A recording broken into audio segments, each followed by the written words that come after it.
My name is Khalid Badiwi.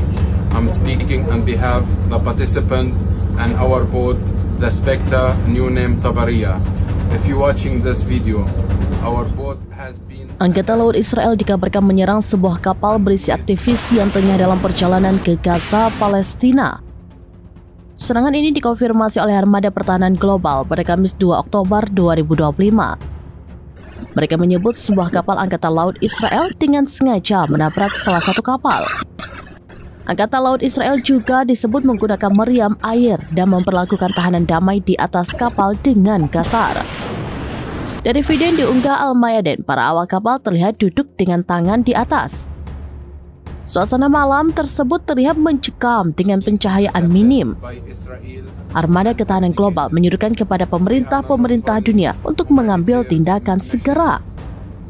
Mereka lantas menegaskan kembali tujuan mereka berlayar, yaitu untuk mematahkan blokade yang diberlakukan di jalur Gaza, menghentikan genosida, dan membangun koridor laut kemanusiaan.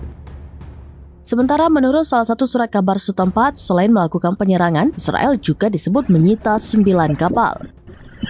Menyusul tindakan militer rezim Zionis, demonstrasi terjadi di sejumlah kota. Para demonstran mengecam serangan Israel terutama di Tunisia dan Turki. Di ibu kota Jerman, Berlin, para demonstran menutup stasiun kereta api pusat.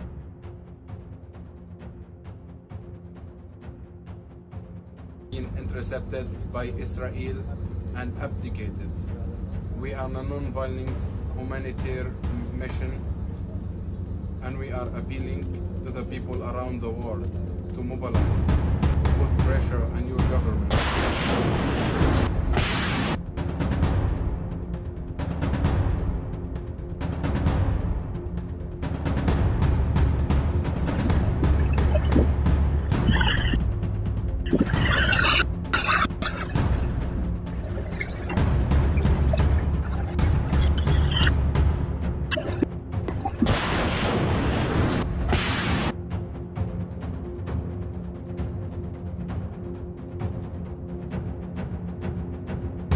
Intercepted by Israel and abdicated.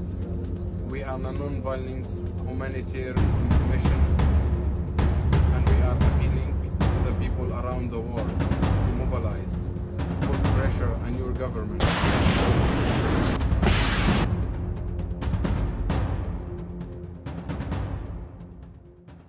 Download Tribun X sekarang, menghadirkan lokal menjadi Indonesia.